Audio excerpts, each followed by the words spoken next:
All right, let's get right into it. We're going to break down a playbook from entrepreneur Dan Martell that gets to the heart of a massive shift every person in charge has to face. How to stop being just a boss and start being a real leader. Honestly, it's a change that can completely remake your team's culture and, of course, their performance. So it all boils down to this one simple question you have to ask yourself. Are you a boss or are you a leader? Because every single day, with every action you take, you're making a choice. The difference between the two? It's not just semantics, it's absolutely everything. And this, right here, this is the fundamental divide. On one side, you've got the boss playbook, driving people, inspiring fear, commanding, and, when things go wrong, blaming. On the other side, you have the leader's playbook, coaching people, inspiring trust, asking questions, and owning every single miss. It's a totally different energy that gets you totally different results. Okay, so here's our game plan. We're going to tackle this in 3 key parts. First, how leaders communicate. Second, how they empower their teams. And third, how they set the tone for the entire organization. And stick around because at the end, we'll talk about the very first step you can take. First up, communication. And look, this is way more than just talking. This is the bedrock. It's how you build the trust and clarity that your team is starving for. Rule number 1 is so simple, but wow, is it powerful. Praise in public and correct in private. When you praise someone in front of everyone, it builds their confidence, sure, but it also motivates the whole team.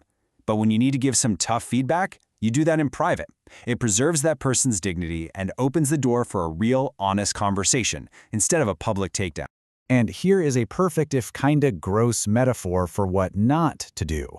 Dan Martell calls it seagull leadership. You know the type. The manager's never around, but then they suddenly appear, swoop in, dump all over everybody's hard work, and then just fly away, leaving a mess. It's the fastest way to absolutely kill morale. Don't be a seagull. Which leads us to another huge rule. A leader takes the bullet.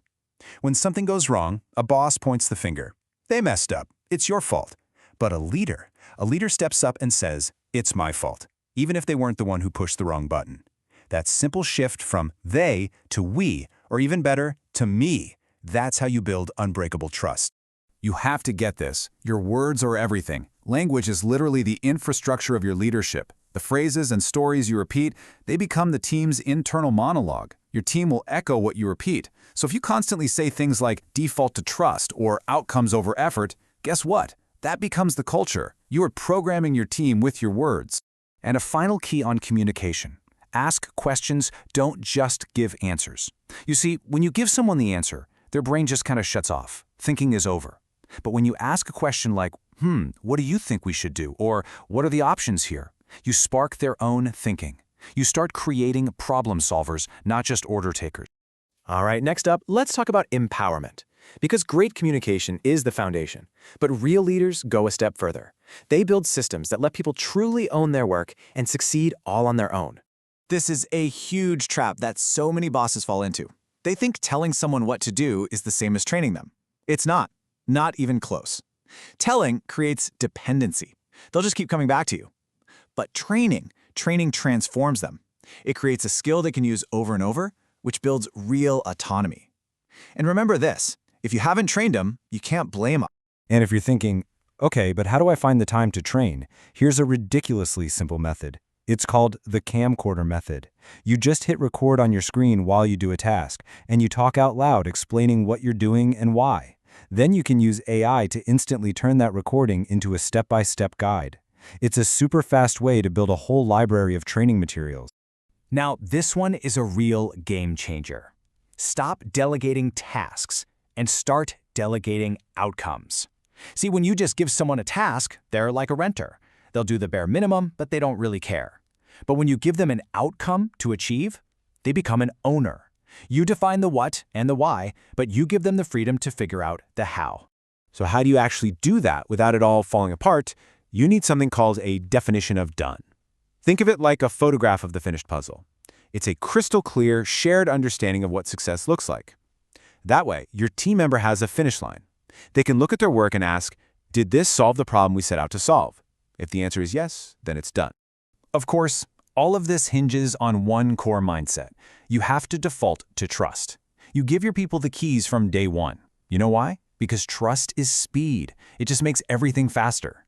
Now, this doesn't mean you just walk away and hope for the best. You still inspect what you expect with regular check-ins, but you start from a place of trust, not suspicion. Great leaders are basically game designers. They create clear rules and a visible scoreboard so that everybody knows exactly how to win. Martel tells this awesome story about offering a day with his Ferrari Pista to any video editor who could get 1 million views on a video. And this 19-year-old kid named Nick stepped up and just crushed it. That's what happens when you design a game that people are actually motivated to win. All right, our final section. And this one might be the most important. Let's talk about setting the tone. Because a leader's personal behavior, their consistency, their energy, that's what ultimately shapes the entire culture. I absolutely love this metaphor. Are you a tugboat or are you a lighthouse? Think about it. A tugboat wastes a ton of energy trying to drag people along, forcing them to change. But a lighthouse? It just stands tall, shines its light, and effortlessly guides others to safety. Your job isn't to be the savior, it's to be the example. Bosses create chaos. Their coaching is random, they're always putting out fires, it's exhausting. Leaders, on the other hand, create rhythm. They have predictable, weekly cadences for coaching and for unblocking their team. This consistency doesn't just put out fires, it prevents them from ever starting. It turns firefighters into fire preventers.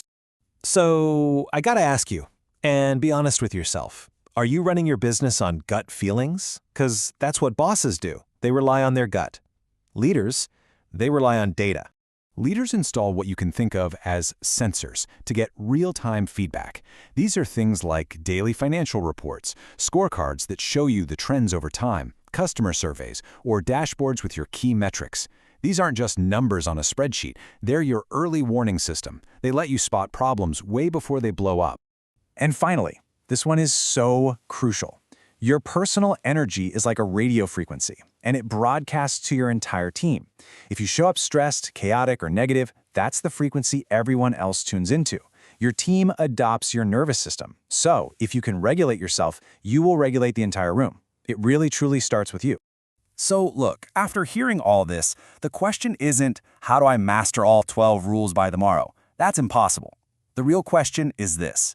What is the one change, the single thing you will commit to doing today to start shifting from being a boss to becoming a leader? Because in the end, that's the whole ballgame. That's the ultimate difference. A boss is obsessed with creating followers, people who just do what they're told. A true leader is focused on a much bigger, much more meaningful goal, creating more leaders. And that is a game worth playing.